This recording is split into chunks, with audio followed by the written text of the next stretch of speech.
cursor is blinking on a blank page. You have known about this task for 3 days.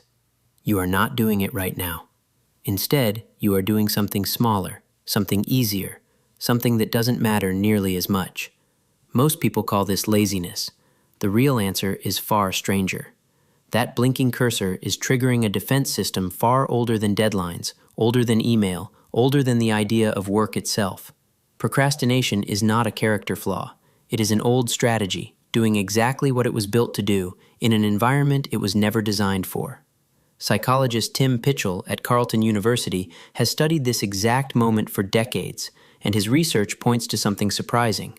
Procrastination isn't primarily a problem of time management. It is a problem of mood regulation.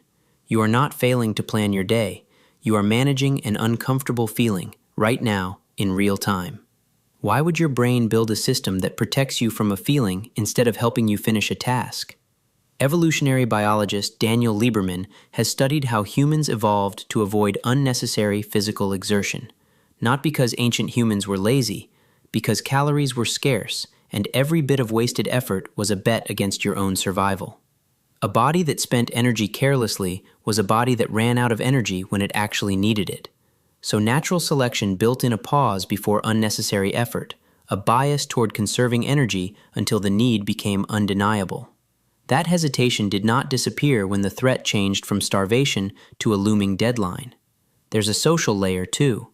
For most of human history, your survival depended on your standing in the group. A failed hunt wasn't just lost calories. It was a visible failure, witnessed by the people you depended on. The brain learned to flinch from visible failure the same way it flinched from physical danger. That old alarm doesn't know the difference between a hunting party watching you miss a kill and a manager reading an unfinished report. Both register as exposure in front of the group. Psychologist Fuchsia Sirois at Durham University has researched exactly this. She describes procrastination as a short-term mood repair strategy with long-term costs. You feel a flicker of anxiety about the task. You avoid the task. The bad feeling fades immediately.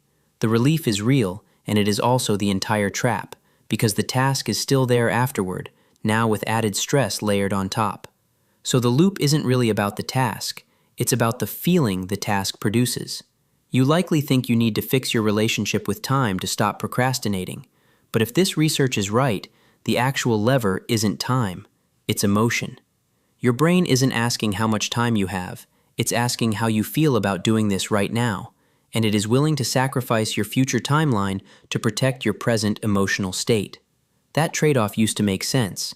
For most of human history, there often wasn't much of a long-term to plan for, so the immediate always outranked the abstract. You are not weak-willed. You are running ancient math with modern inputs. A blank page is ambiguous. An unclear task is ambiguous. Every one of those triggers the same hesitation that once kept your ancestors from wasting energy on a hunt that probably wouldn't pay off. The task on your desk and the unfamiliar valley on the horizon are, to this part of your brain, almost the same problem. So what do you actually do with a system like that? You don't fight it with sheer willpower, which is a finite resource trying to override a deeply rooted alarm. What tends to work is shrinking the ambiguity that triggers the alarm in the first place. A task that feels enormous and undefined reads as dangerous.